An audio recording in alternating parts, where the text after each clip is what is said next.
à tous, vous écoutez l'analyse, une émission de Maïso.com. Re-to-tomber. Bonjour à tous, ici Paris, je suis Kerwin Maïzo. Bienvenue à l'analyse, une émission de Maïzo.com. Oh, Totombe. Bandeko balandi mbote na bino, merci mingi ndenge boponi masolo na bino l'analyse. Lelo toza le 22 juin 2018. Donc on développe le sujet Oyo.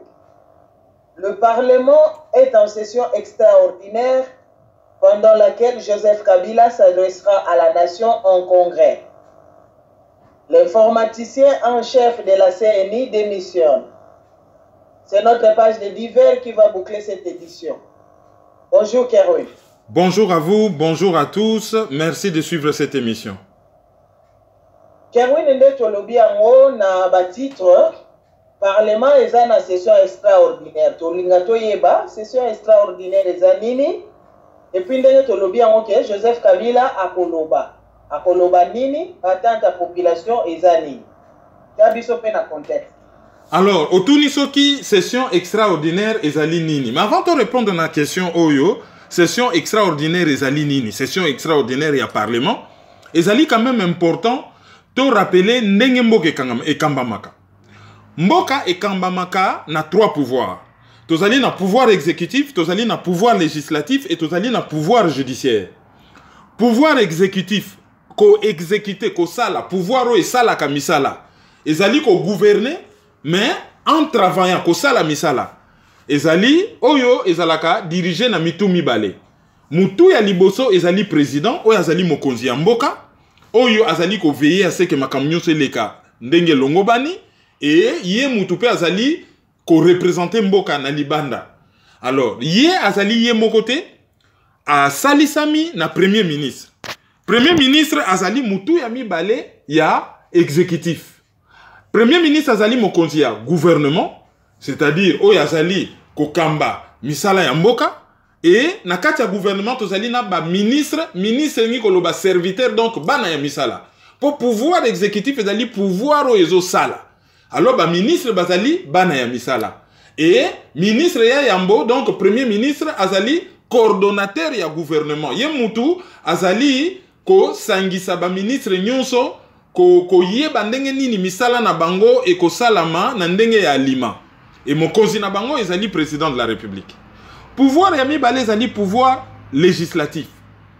Oyo e votaka mibeko, oyo pe e contrôlaka gouvernement na ba entreprise publique.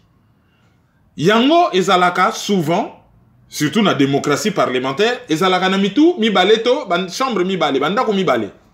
Tozali na ndako ya munene ya se, babengaka yango Sénat, to chambre ya munene pokuna bazali ebele, et tozali na chambre ya likolo, oyo ezali mwa muke, babengaka yango Sénat. Chambre oyo babengaka Assemblée nationale ezali na ba député. Chambre oyo babengi Sénat ezali na ba sénateur.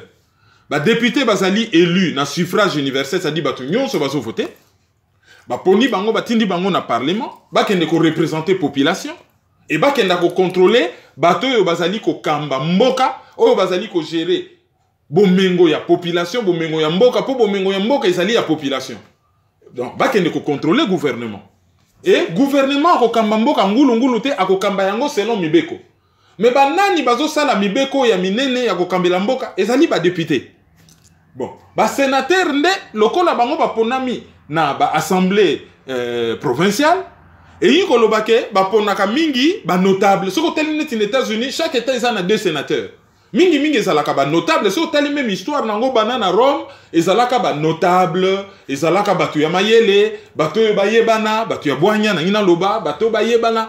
Do bazoka batu oyo, bazo représenter quand même quelque chose, bayebi région wana bien, bayebi mboka wana bien, bayebi eteni wana bien. Soki mubeko batali yango déjà kuna na Assemblée nationale entre guillemets, wana ezandenge ko loba pona bo comprendre.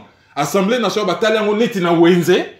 Ezana batu misusu bako ko yungula ngo lisusu mbala mibale, bango baza un peu mo muke, bazali un peu batu ya ba notable, bato yo liso ezali un peu plus affiné, lokola ba ponaki bango, pe na ba député mususu do bazo pona, bato bazo estimer neti les meilleurs d'entre eux, balobi bobino bo kende kuna, soki bandeko ya Assemblée nationale batali mobeko lere ko ya mbala mibale bino bo yunguli yango lisusu bien pona tozala sûr que mibeko nyonso tozozwa ekozala mibeko oyo elongo bani pona population et pouvoir judiciaire ezali pona kosambisa pona kobwila mutu nyonso oyo azali kotosa mibeko te po bango bazali ko contrôler système ya justice parce que sans justice démocratie ezali te sans justice mboka koyi kokende liboso te.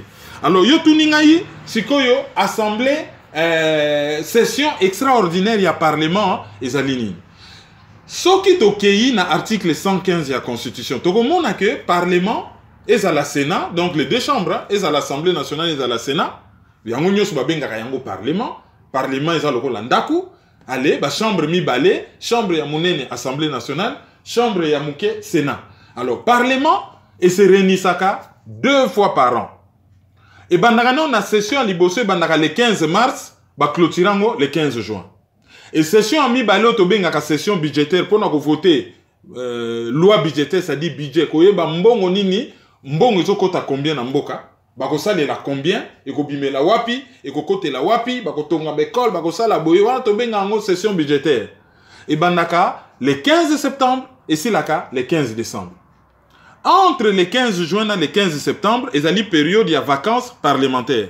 Oyo, député nyonso, sénateur nyonso, a kozonga na circonscription électorale na ye, pour akendo sa la rapport. Bo vota kinga, bo tinda kinga kuna na Kinshasa na parlement, bo tala mibeko to votaki mobeko ya boye, to salaki boye, to changer programme scolaire, to contrôlaki gouvernement, bomoni likambo esalamaka o armée rwandaise ekotaka bo biso to bengaka bango to tuna bango elekaki ndenge nini ah bomoni likambo oyo mbongo oyo baloba batonga nzela tonga mate ministre bwaliaka mbongo tala biso na parlement to bengaka ye to convokaka ye lelo ndenge tozoloba to yokaka ye lokola lobaki clarté ye kuna institution donc pouvoir judiciaire et récupérer bazolandela ezali période oyo ba député bakenda kosala rapport et pas ya batu oyo batindaka bango na parlement c'est-à-dire population pour ba député bazali te ba honorable ndenge to benga bango na Congo mais bazali ba représentant batu oyo population batindi bango bakende ko représenter bango na bokamba miyamboka parce que démocratie ezali pouvoir ya population mais population nyonso akoki kokende ko kamba mboka nzela e ko sala désordre yango na to ponaka ba représentant bakende ko représenter biso na parlement et basala makambo na kombo na biso po tozali na oyo babengaka démocratie représentative tozana pouvoir mais moyen te tosalela ngo biso moko directement totindi batu ba représenter biso bakende ko salela biso bakende ko lobelela biso et baka ko sala biso rapport pour na Congo to remarquer likambo oyo soki vacances parlementaires ekoki mutola kamata direction akasumbalesa akamata direction akabeyaka mwanga akendo sala rapport et pas ya bateau yo batindaki na parlement ale bango mbango na poto mais l'électeur na bango bazalaka na poto ta mutu yaka na poto yaka ko sala 2 semaines pour no yaki peut-être ko se soigner ou mwana na atanga kawa o yaki ko tala ye ou mwasi na yo soka koma awa on ne sait jamais o yaki ko tala mwasi na auto mobile na yo mais vacances parlementaires ezali pona mutu akende à la base ko sala rapport ko yoka ba doléance pona azonga nango tanga kozonga na Kinshasa et non pona akende ba vacances na États-Unis na ba Chine ba Dubai ba wapi akende ko régner na mbongo oyo ya zui na parlement donc ba mbongo misusu ezakutu ba mbongo moko illégal oyo ba pesaka bango na pouvoir exécutif pona ba faire voter ba loi moko oyo ezali des fois antipatrie. Donc session extraordinaire ezali ni ezali tango ba député ba kei vacances soki likambo moko ya makasi ekwei normalement pouvoir exécutif c'est-à-dire président de la République akoki ko kamba mboka na ba ordonnance loi mais ça na makambo misusu oyo soki président sali yango par ordonnance loi ekobima malamu te pa ya population.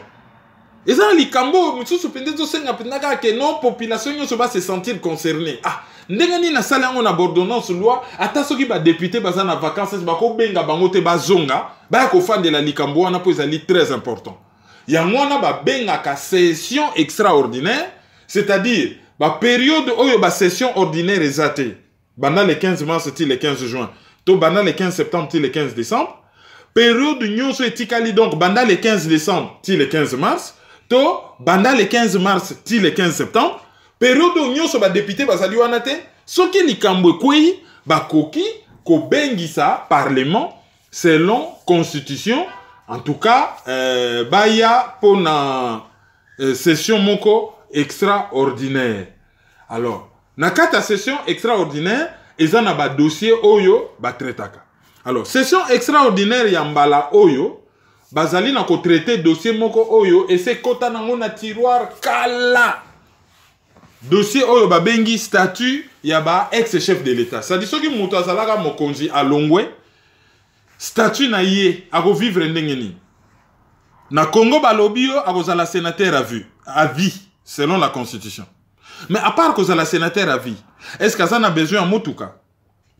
Azali na droit ya motuka. Azali na droit à garde du corps. Azali na droit à passeport diplomatique. Azali na droit à soins de santé pris en charge par l'État. Ndenge nini bakobatela ye mutayibi ba secret ya mboka. Alors, wana ezali statut ya ba ancien chef de l'État.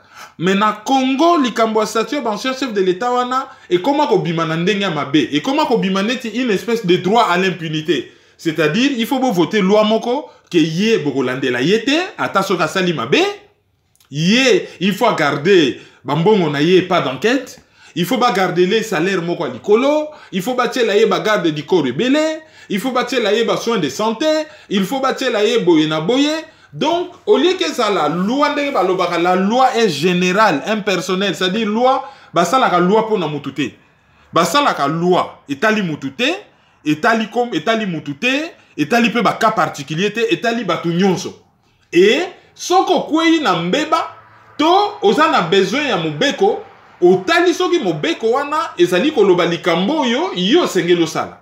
Jamais va ça la mobeko que bon, le la ya zali boye, faut mobeko ça la boye non. Mobeko faut ça la général impersonnel.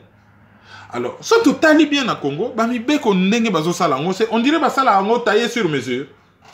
Bazo voter loi électorale. Ah, président de la République, il faut ça au moins licencié, il faut ça na 40 ans. À l'époque, aka Joseph Kabila, moins de 35 ans, allez, ba réduire. Ah, le là ça comme un président jeune, bon, exceptionnellement, même si on a moins de 40 ans, on a la président. Donc, bah, ça là, toujours la loi taillée sur mesure par rapport à yé. Et si on a talindé bazo kene na loi wana, bazo kene na non, il faut qu'on garantir yé sécurité pour celles conditions pour l'ongwesa yangwana. Donc, ils ont tout le monde en boka na komi gangi. C'est-à-dire que bon, on a ça na kanai na olongwate et bino boko mo bon de la yé bon voter ba loi moko bo bon de la ye, hein, loi wana faut ça la bien pour na ye comme ça encourager à longwa. Mais bazo sala musala mpunda. Ba loi oyo bazo accommoder ye et que ça la teka longwa. Pourquoi? Parce que il n'y a pas d'immunité, il n'y a pas de vaccin donc, et ça na protection, te immunité ni koloba protection. Hein? Oyo ba bangbandi ba lobaka vara, ça dit bouclier. Et ça n'est loko moko te oyo et koki ko protéger chef de l'État en cas de crime de guerre ou crime contre l'humanité.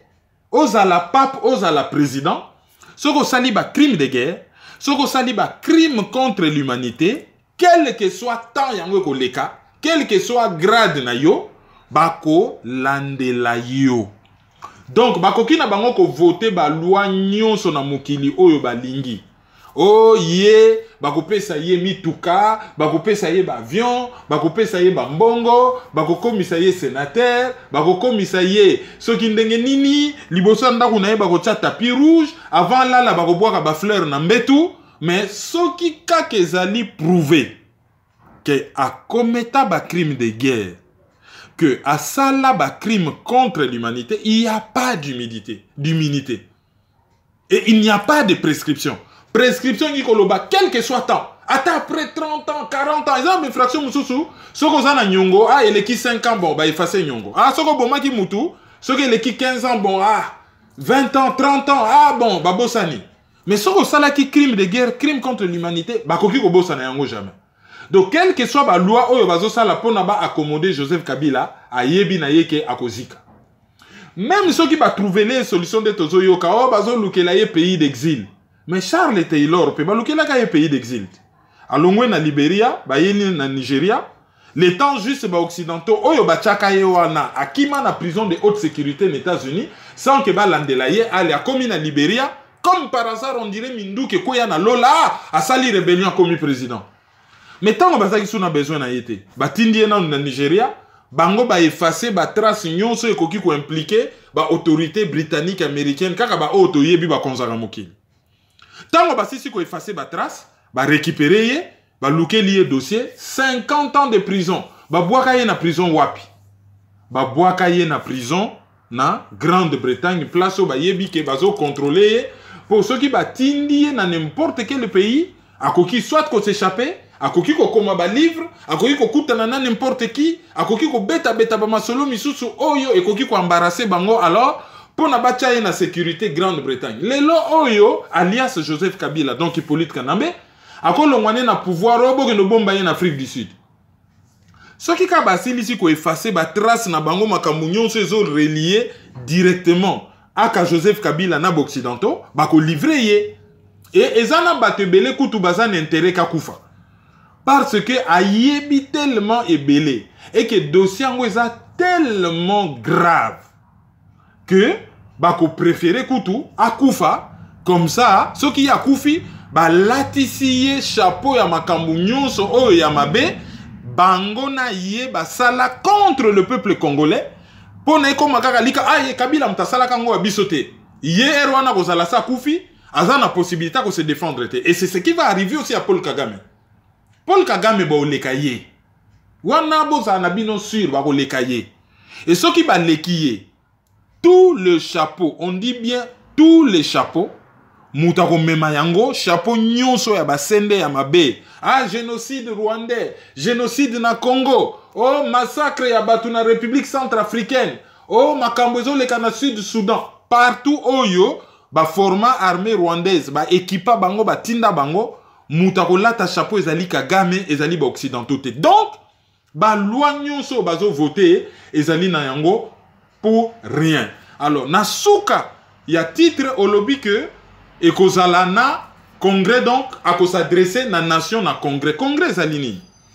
Congrès ezali tango bosangisi Assemblée nationale na Sénat boche bango elongo. Pona ba mission moko spécifique oyo ezali déterminé na article 119 ya constitution. C'est-à-dire ceux qui par exemple bolingi bo réviser constitution, botali a constitution, ils ont fonctionné sous malamu tembo que changer, il faut to modifier quelques articles. Alors pour na ko modifier ngo, il faudrait na ba sénateur na ba député bas à l'ensemble. Le fait à cause à l'ensemble ba benga yango congrès. Ceux qui bolingi bosenga autorisation, tobo proclamer état d'urgence, état de siège, déclaration de guerre. Mboka ba agressé bino bolobi bon, biso siko bien mboko bazo tumola biso mingi mingi. Loko la guerre eza likambo moko très grave. Boko tikate président zwa décision ye moko. Il faut population nyonso ba zwa décision elongo na président. Mais bako zwa la décision wana wapi? À travers bato yo bango batinda na parlement ba représentant na bango, c'est-à-dire ba député na ba sénateur. Alors pour la décision, il y a état de guerre, vous avez besoin, il y a congrès.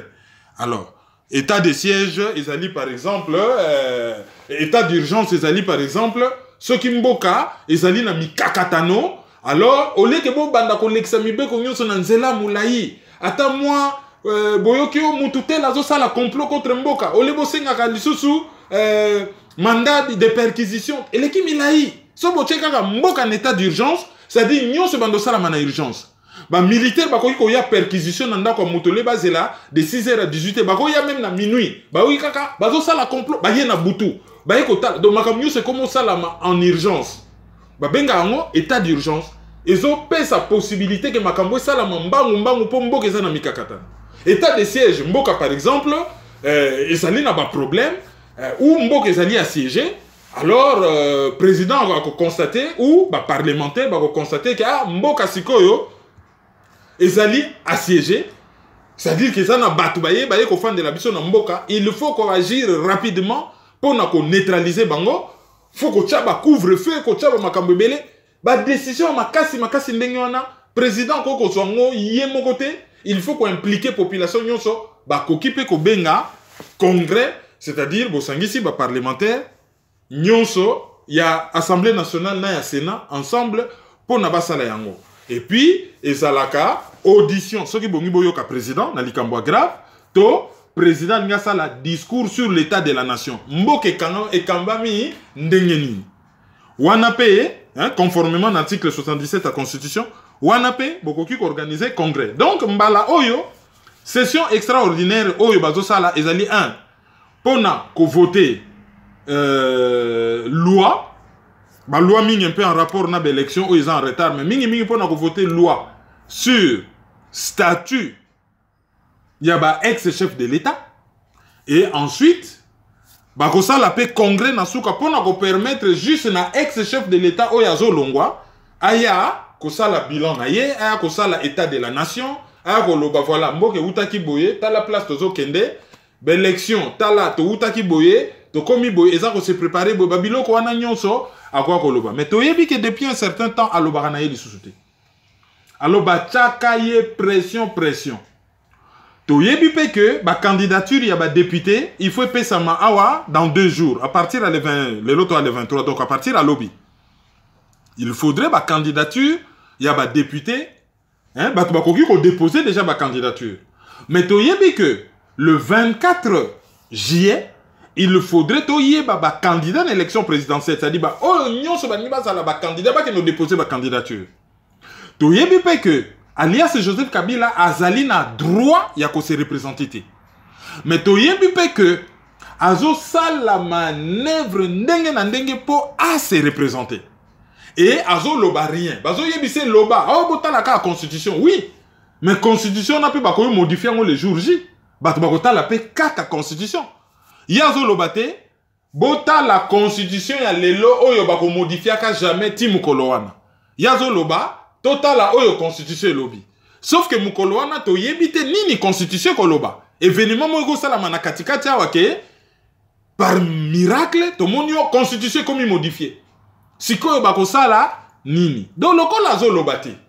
Et que to yebi ke bazo menacer que soka lobite bako signer ye parce que y a un débat. To yebi yango ce n'est un secret pour personne que en tant que président de l'Union africaine, Rwanda a lobio azali na plan moko pour le Congo. Or, plan ya Rwanda, c'est-à-dire ya Paul Kagame, président de l'Union africaine, ye mutu atia mwana na bango ya Rwandais, président ya Congo, pour na ba piller la kabango mboka. Et que ba tcheye pression ba bi bon, cette fois-ci, lâché. Or, ye soka lâché, Rwanda ko perdre gros sur le plan d'intérêt économique. Et que ba américain ba to ba yaki na ye. Ye a trahir bango. A komi ko sololana batu ya Congo futur do batu ya Hezbollah. A komi ko sala ba commerce ya uranium. A komi na ye ko sololana ba chinois et dernièrement a keipe ko sololana ba russe. Le kola a trahir bango. Bazo bengana ye te po ba lingi ba congolais me bazo bengana ye po na ko pesa ye etumbu ndenge a trahir bango. Ba faire sous-traiter dossier et pas ya président angolais. Yangona to monaki, l'air président rwandais alobi kazali na plan moko pour le Congo, aloba ki à côté ya président Macron, oyo azali président ya pays oyo par rapport na bakor ya préemption ya 1911 que ceux qui Belgique azo koka ko gérer Congo malamu te ba ko pesa ba français et que ba français ba considérera toujours bazana légitimité ko lo makambo itali Congo. Alors, ba pesi siko pouvoir et pas ya président angolais. Tozui président ya Union africaine Paul Kagame. Tozui président ya angolais oyo azali pe mokonzi ya troika ya SADC o etali makambo ya sécurité oyo azo gérer volet sécuritaire. Tozui président français par rapport na bakor ya préhension et puis Congo ezali le plus grand pays francophone du monde. Toyo kozwa gouvernement belge oyo pour na ba occidentaux ba pays membre ya OCDE ba pays membre ya OTAN ba pays nyonso yo ba longola Congo colonie ya Belgique ba komisango colonie ya alias communauté internationale. Ba pays wana nyonso mwana misala na bango ezali Belgique. Yango to monaki tango balongwe na France ba kei na Belgique. Il y a deux options. Option à liboso. Ba bomi Joseph Kabila, ba bengani ba bomi et ba remplacer par mutu moko oyo akosala transition. Alors, nani akoki ko remplacer? Là il y a aussi deux options. Option à liboso ezali bakamata un politique ou une grande personnalité de la société civile. Yangona tozomona par-ci par-là ba initiative ezobima transition sans Kabila et bazo proposer kocha Cardinal Monsengo. Alors Cardinal Monsengo ezali na ba initiative ezali ebele. Tozui awa en France par exemple groupe oyo na yebisaki bino ba kulutu. Bozala très attentif ezali ba ancien ya ba université surtout Iniki oyo ba fandaka na bango baza ba ingénieur ba médecin ba nini ba viona ba sala ba makamo minene awana ba maman wana ali ba décider ba lobby non stop sikoyo tozo reprendre mboka en main et tozo benga bango ba kulutu bazali en Europe et bango pe bazo songer peut-être na hypothèse oyo ya transition sans Kabila mais selon ba kulutu ba réflexion na bango ba kopona nani mais ce qui fait aujourd'hui ba groupe aux États-Unis kuna aux États-Unis bango ba lobby Joseph Kabila ce qui va benganie il faudrait ba remplacer par un administrateur wana il faudrait la Cardinal Monsengo et ezali pe na ba groupe misusu en Europe bazo ke na hypothèse wana mais à part hier on peut prendre aussi un autre politique est-ce que kozala Cardinal Monsengo to je vais dire membre de la société civile ou docteur Denis Mukwege wana ezali ba kombo ezo circuler mais ba monsieur balobi non mais il faudrait un profil politique et na kati ya profil politique wana ba misusu bazomona que sorti à Jean-Pierre Bemba ekoki kozala na cadre wana sauf que pour na Jean-Pierre Bemba toyebi nanu te nini ya koloba est-ce qu'on décevoir batou est-ce qu'on koloba quelque chose parce que zana liberté provisoire jusqu'au 4 juillet akoki kolobelo côté. Donc tokozongela d'ailleurs quand Jean-Pierre Bemba pour na topé sabino moi précision moko tozongela on a ba divers.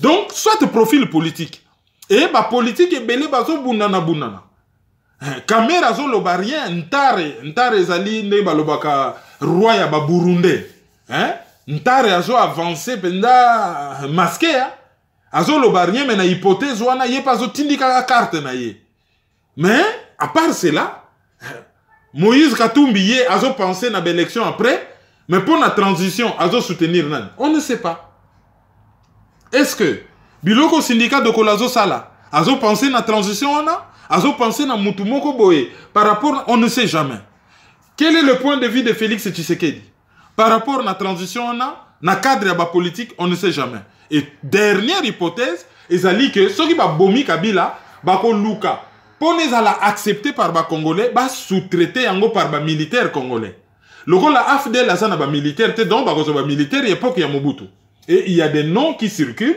il y a même un colonel azali originaire ya ba Congo mais les lobo limbisa j'ai pas besoin ya kotanga kombo na ye so na tangi kombo na ye ba tebele ba koyeba s'il vous plaît bobenganga na téléphone te je ne dirai rien et ils appellent na kombo ya colonel wana zo circuler par rapport na troisième hypothèse que ba kocha militaire alors hier Joseph Kabila a yebi que il faut à Longwa et que soka se prononcer te président Angola lobakanga lobito tikela ye bénéfice du doute. Ça dit tant que tu comme le 25 juillet tu yebi non ba candidat à l'élection présidentielle te po et là on dit bazo c'est le 25 juillet. Bazo c'est la 1, soka lobby na sa candidat donc combien fraction ba barré. Mais soka lobby que à sa candidat mais à salipé de telle sorte que l'élection ça la maté donc azo calé pour na temps et les kaya tika la na pouvoir en roue libre.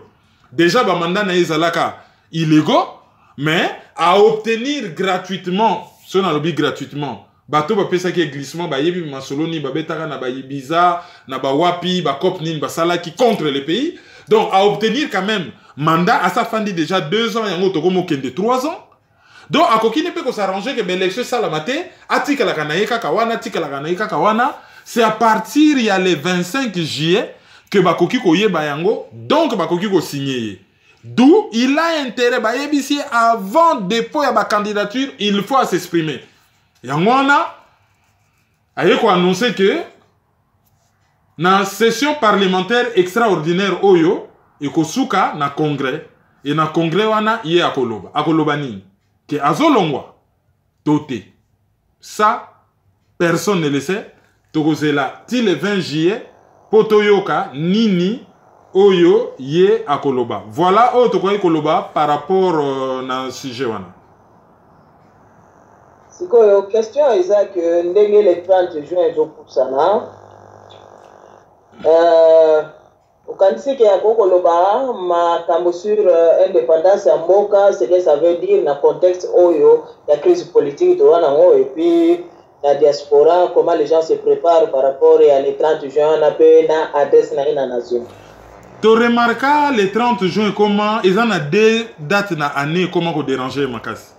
Ils ont le 17 janvier mukolo yo bayaka ko célébrer héros national na bango Laurent Désiré Kabila. Le 16 bakosani Lumumba bapakolie Bosoto. Après le 17 baye allez balobi makambo Laurent Désiré Kabila. Et comment date moko comment ko gêner yangona yambalo yo akolelaka libabe pasteur Ekofo ayeko ekofoliser ye. Date ami balé comment ko déranger makasi zali date ya le 30 juin. Et ça même dans le 30 juin moko oyo babenga na bango Paul Kagame. Bon aya na ye soki 2 heures après soki combien d'heures après et les bazo sala ba cérémonie Kagame oya yebi même pas kotanga alobaka anglais moko ya bizarre. Bon aza kotanga journal na ye calmement pona ko saboter mboka. Donc comment date moko comment ko gêner makasi. Est-ce que akoloba le 30 juin? Ça ce n'est pas sûr. Parce que le rôle à congrès et que le 30 juin est férié, est-ce que bakobenga session extraordinaire ou un jour le 30 juin penza? Non, je ne pense pas. Donc le 30 juin il y a kolobate. Mais ezalinde bana mboka bazali ko se préparer pour na ko sala ba manifestation belé le 30 juin. Kuna na mboka to yebi ke bakoyebisa bango soit sera lobby défilé et kozala dangereux. Bon, sera lobby sikoyo défilé te. Nini ko salama bako fana na ndako bako bourrer bango be monsieur zangati na RTNC. Alors bana poto baza ko s'organiser. Ba manifestation ezali ebelé na monde. Mais avant to pe sabino moi ba adresse ba manifestation na juste ko signaler bino que le président angolais batie a géré dossier à Joseph Kabila. Bolandaki même émission internationale hein o elekaki na chez Okitundu. Ndenga zo expliquer que ba comment ko beta masolo à Congo sans même ko yebisa bango. Donc na canaille un pays censé être souverain mais ba comment ko beta masolo à Congo ba yebisa ba eza façon mo yebisa bango que bazo respecter binoté boza illégitime ba yebi ndenge bokoma na pouvoir. D'ailleurs l'émission na ba remarquer chez Okitunda zo loba que tozali souverain ba ko beta masolo à Congo té sans biso mais dans la même émission azo le la moins 20 millions ceux qui 20 millions d'euros ya ba belge. Le roi ba belge ba katiango aller bango payer ba sanctionner ba belge selon bango, ba sanctionner ba belge, ba kangi maison Schengen. Sauf que sanction on a équilibré na bango mo na population congolaise. Donc bazo la 20 millions, ce qui combien de millions, il y a coopération belge, bango balobio, bango bazali état souverain. Mais bozali souverain faut osala pe makasi souveraineté et que ndakape longo na libenga. Yoza na rien na libenga kaka souveraineté, olobi ozali souverain osiliki ba beti masolo ba yebisa kyote, mais ozo la 20 millions d'euros na bango. Ça faisait dichotomique. Donc ça c'était juste une parenthèse que na fongoli par rapport na Nanywana. Et président angolais na ibsibino yende mutu ba chargé dossier pour na ko régler cas congolais. Et alors les loso qui botangi na journal angolais Club K.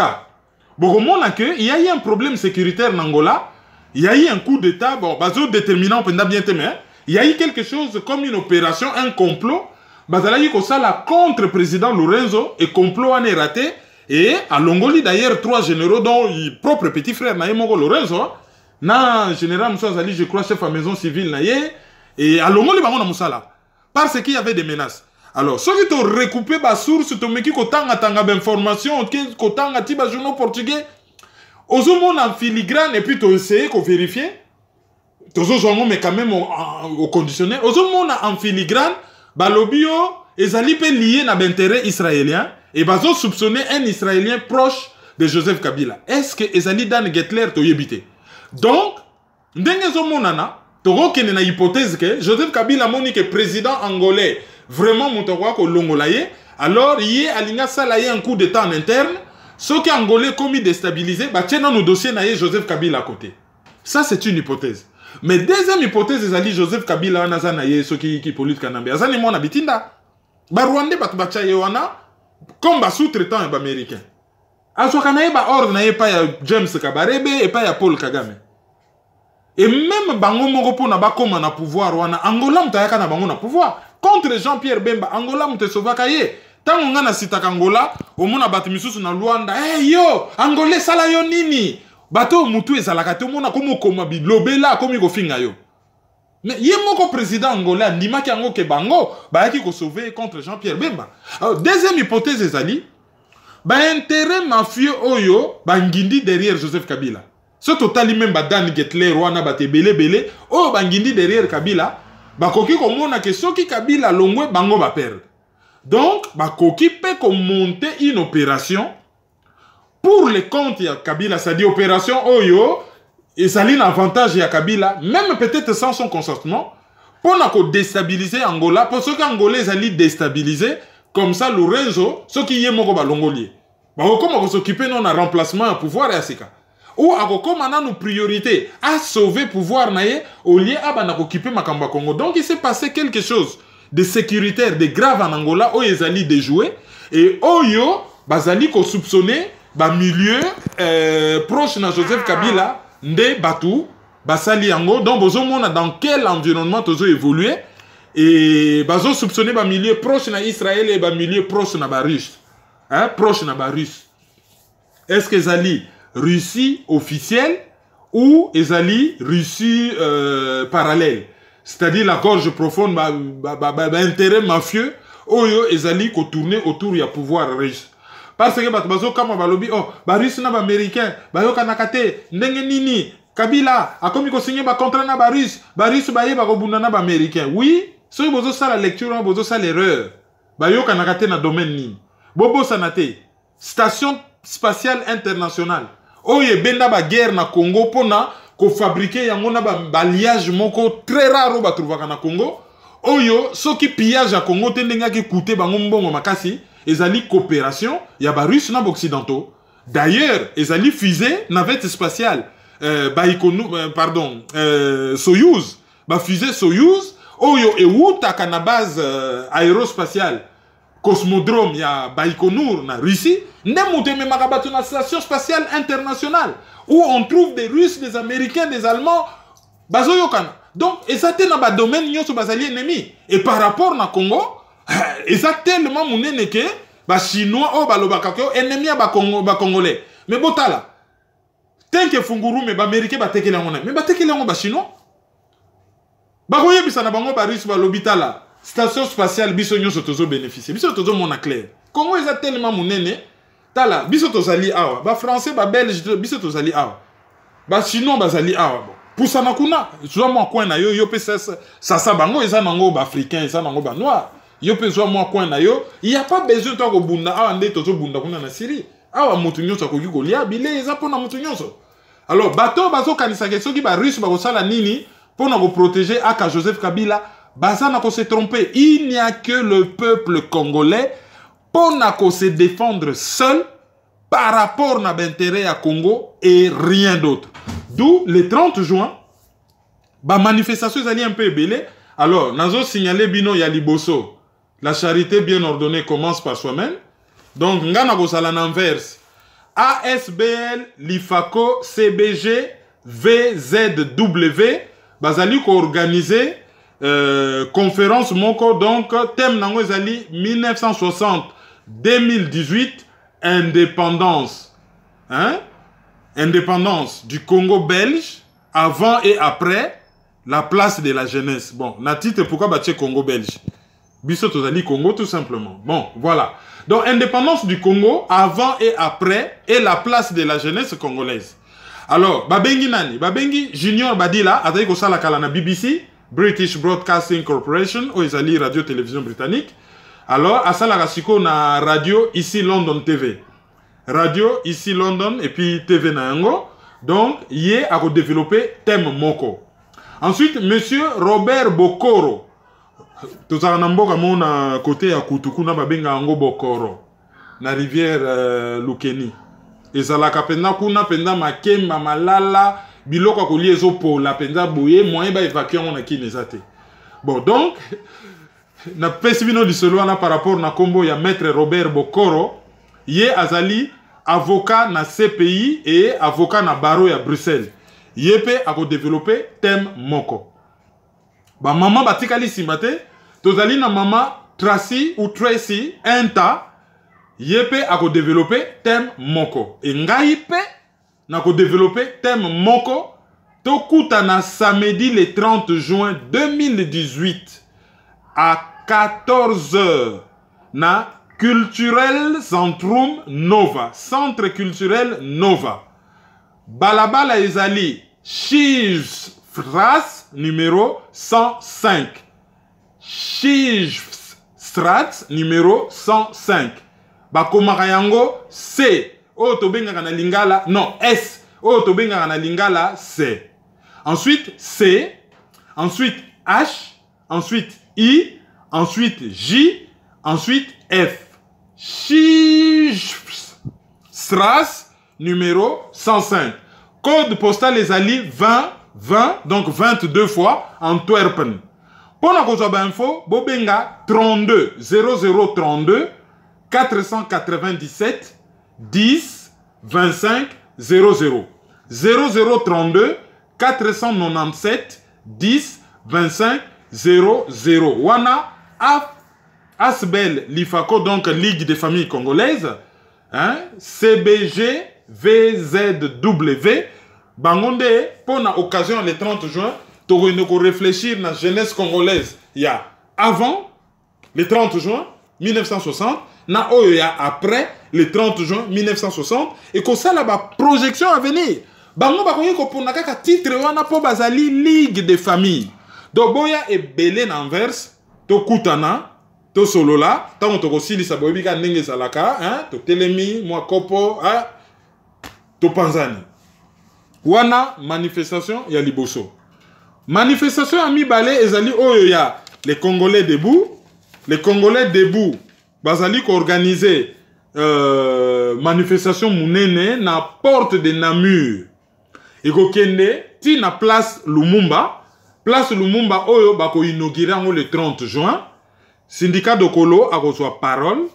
Et bache ba bus un peu partout en Europe, Grande-Bretagne, Allemagne, France, na habité ceux qui Suisse, Pays-Bas, ba bus et la partout pour les mêmes bateaux na Belgique. Alors là il y a deux débats oyo ezali suscité autour il y a dossier wana. Débat ezali nini? Débat liboso ezali place Lumumba o ba Belge ba tcheli ba Congolais ezali ko tcholate. Bobomi mutu. Non seulement bobomi mutu, bolimuse bembenaye na site, bolandela na bino bato baboma yete parce que c'est normal les alliés gouvernement belge et puis américain, hein, ba impérialistes occidentaux, ba tanga quand même peu ba britannique, ba yebi likambo liwa ya Lumumba. Alors, pour na ko pakola ba congolais mafuta allez, ba ko inaugurer moi place juste pour na ko s'exonérer conscience. Bon, les États n'ont pas de conscience, c'est façon de parler.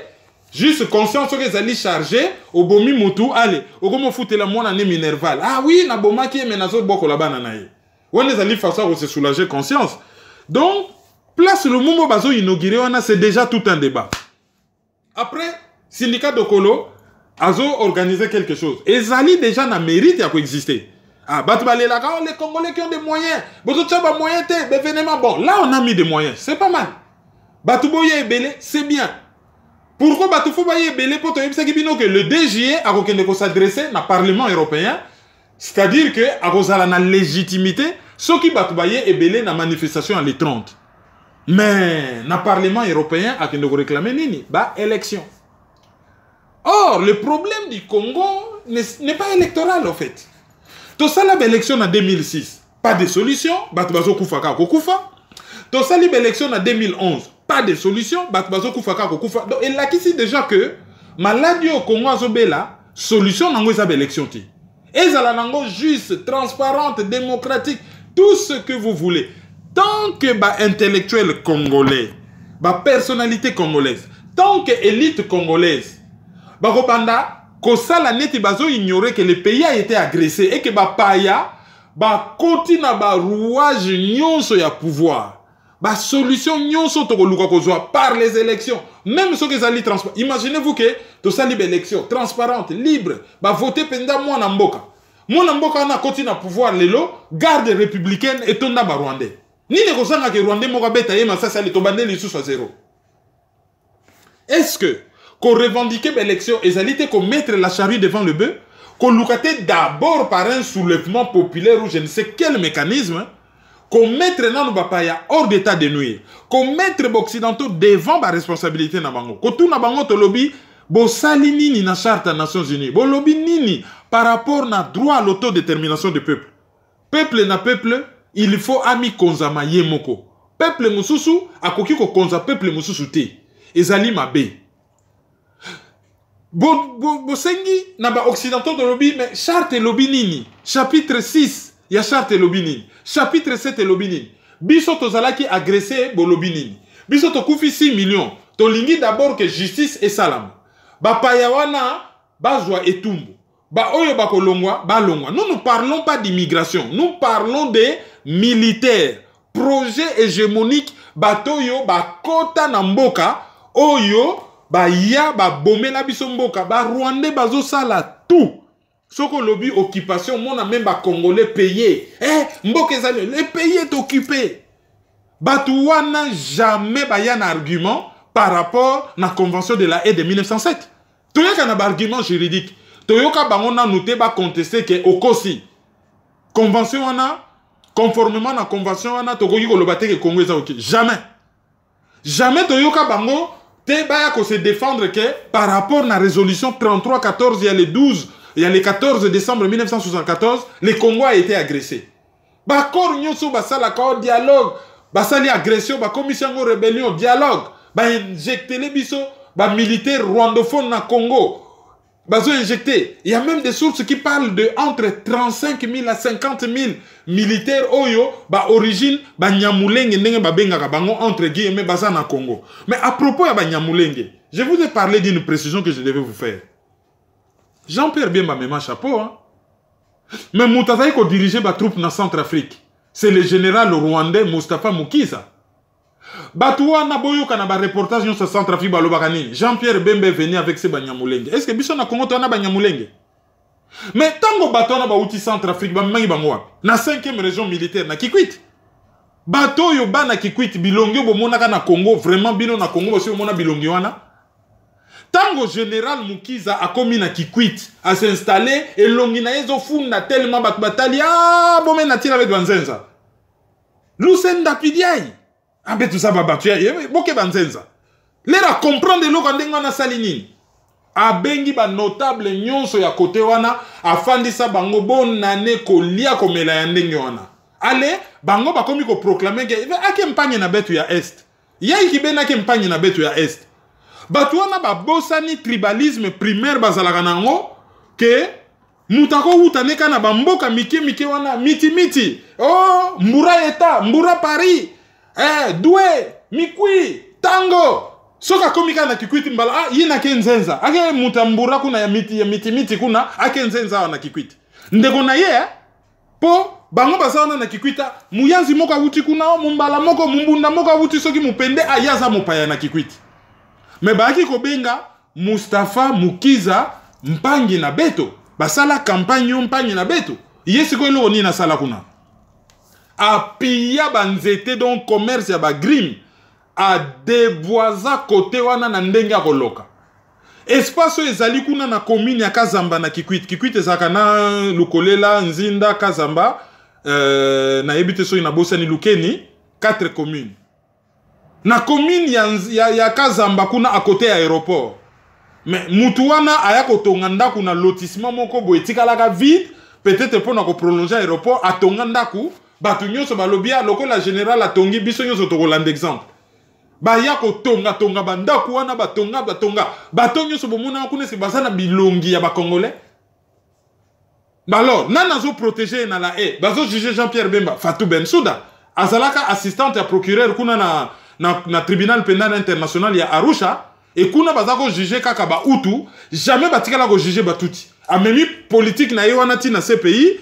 Alors il faut juger un bantou Jean-Pierre Bemba, mais jamais ba Mukiza wana ba komona bango bimate me bango batu azalaka ne fils que général wa kendaka na corps expéditionnaire ya ba Rwandais. Batikala ko loba yango jamais. Donc ça c'était aussi quelque chose qu'on devrait préciser. Alors, tozonge na likambo oyo tant que tozon di maté qu'on a été agressé. Tozon mettre toujours la charrue devant le bœuf. Diagnostic et salami malade et salami. Revendiquer les élections, c'est bien. Mais koluka kokende en profondeur ya makambu, c'est peut-être mieux. Sinon, tu es là, tu sali l'élection. Ndenge zalaka 1960 ozwi indépendant tongi to sepelaka bo 1961 babomi Lumumba. Allez, to continue na kati ba trouble wana so to landi bien de 65 à 74. Et zalaki nango simple à calmer pour na basala biso minene na sima. Ti lelo banda 1960 to indépendance 60 ans yango yo. Vraiment eloko nini ya malonga to zui banda 1960. Ti lelo oyo. Hein? 68 ans, yango, pardon, 58 ans, yango, presque 60 ans. Et là, on est aujourd'hui. Tout ça, la transition, tout ça, bundana. Pourquoi ne pas chercher une solution de fond? Warna pe zali élément de réflexion. Parce que Natala qui Facebook Live, il y a syndicat Dokolo l'autre fois. Beaucoup de volonté, parlent bien. Mais ce qui va creuser en gros sur le plan intellectuel, il y a un débat de fond. Il y a beaucoup de choses à faire. Mais au moins, occidentaux, lingaka pression te, et la faiblesse, il y a la démocratie occidentale, talon d'Achille na bango, ezali opinion publique na bango. Or, ce que opinion publique na bango, comment sensibiliser na makamba ba congolais, ça c'est une bonne chose. D'où, ceux qui 10 000 personnes babimi na Bruxelles, batu bakozwa biso au sérieux. Même ceux qui raison ba bengelio, c'est pour les élections, ceux qui nini, oui. Même ceux qui c'est ça la raison, on n'est pas d'accord avec ça.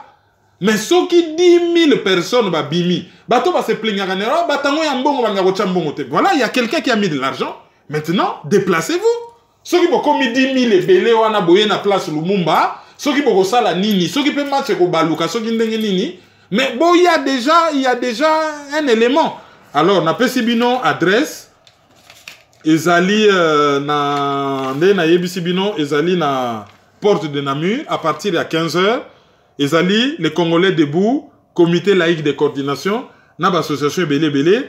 Alors, Tito Komara le 30 juin, Tokopé Sabino, point de départ, il y a bus, il y a les Congolais debout.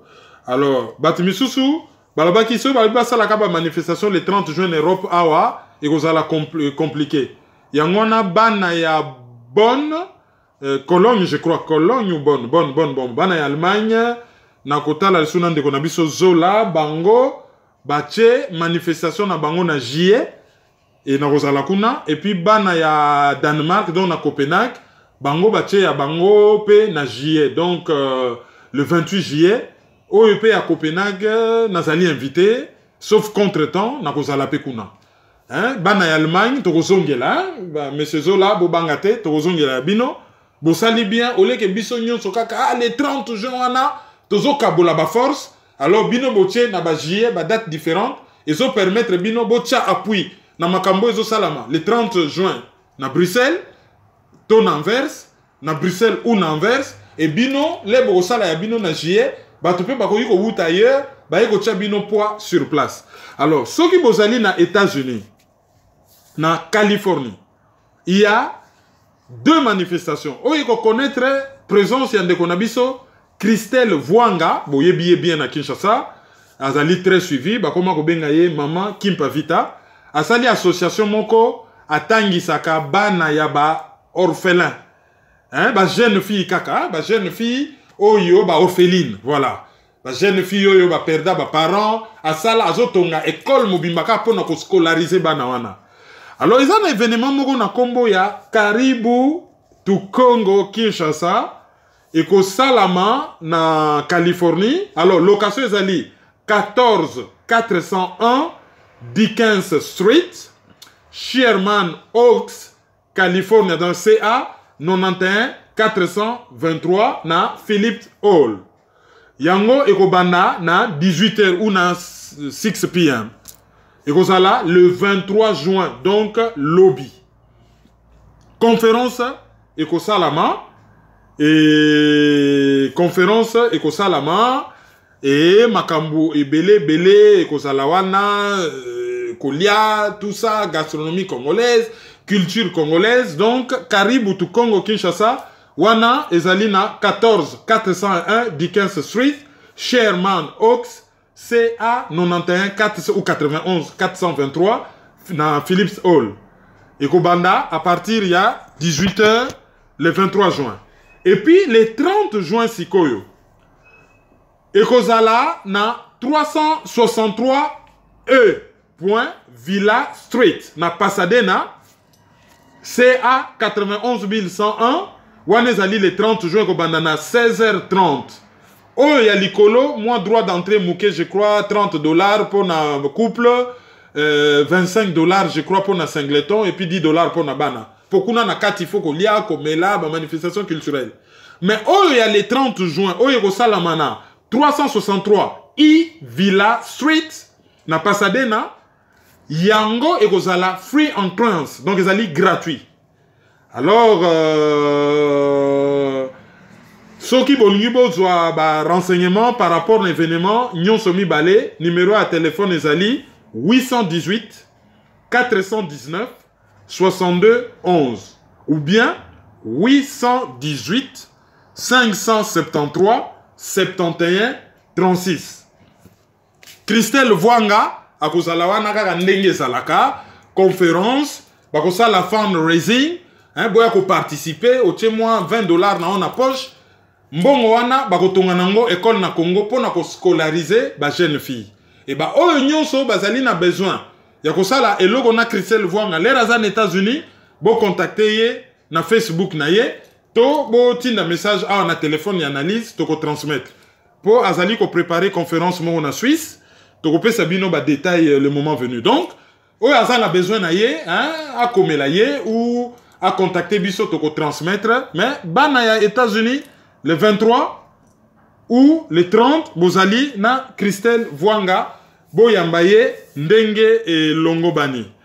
Bon, wana tosi topesi bino pour la manifestation ya marchons tous ensemble au ya syndicat Dokolo numéro ya téléphone ezali 0032 465 416 197 ou bien 0032 489 296 166.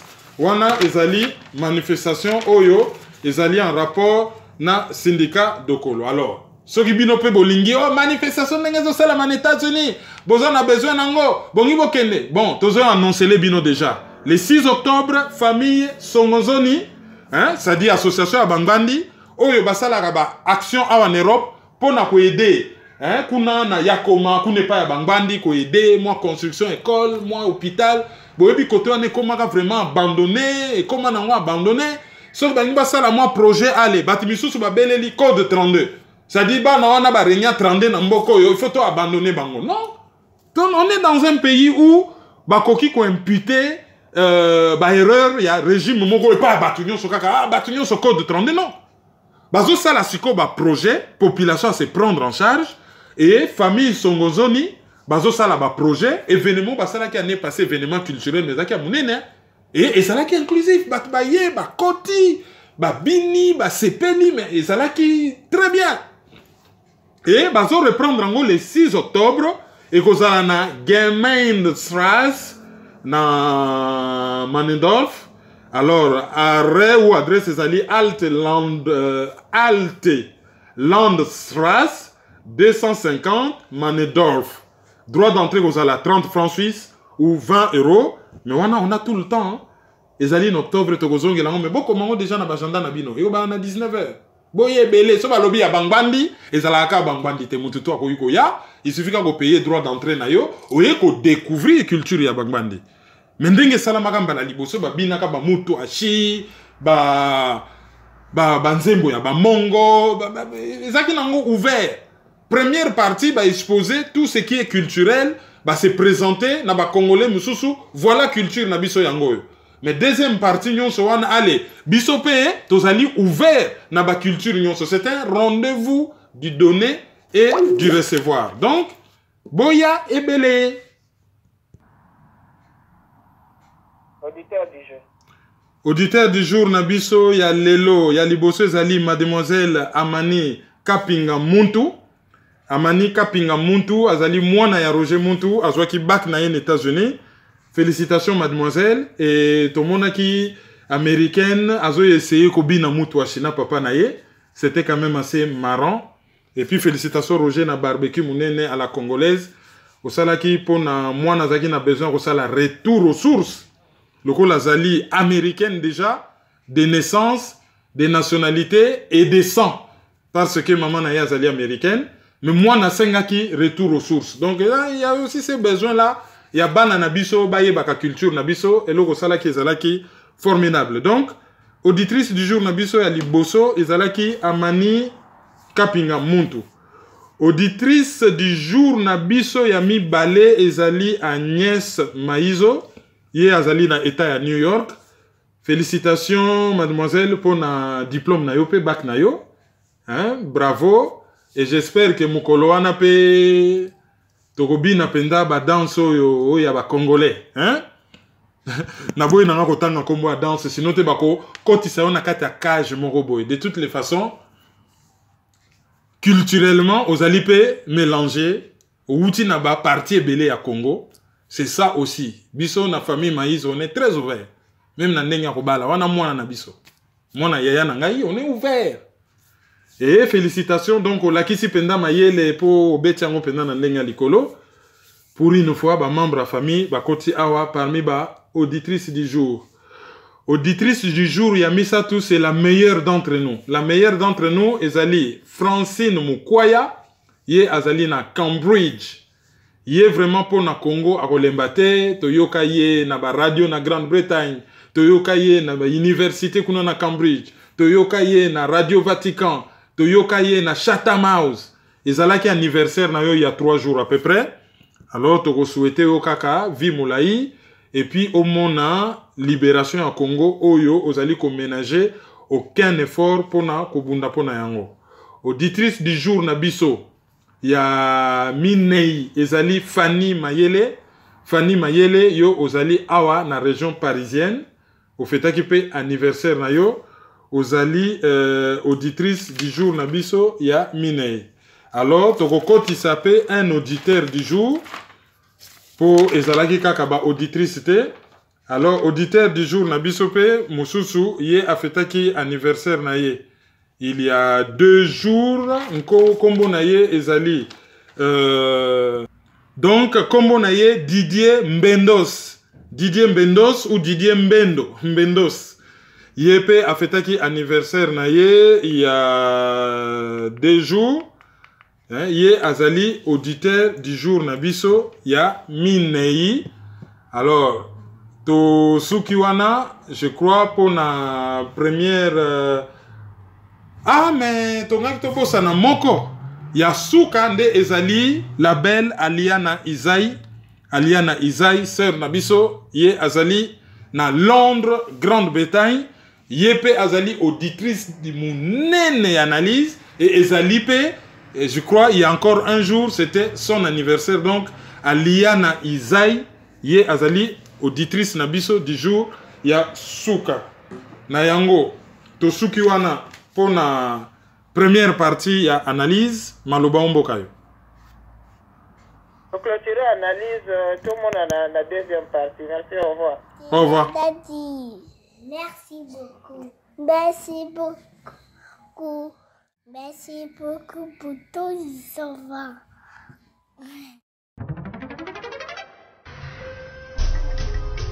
Yo, petit à petit, Kermine implique Banakin. Fouta ici, fouta par là, fouta autant. Dans les mille qu'on fout là. Peuple congolais. Yo, qui n'a le toza ba colocataire? Oyo ezali colocataire. Qui n'a le toza ba colocataire?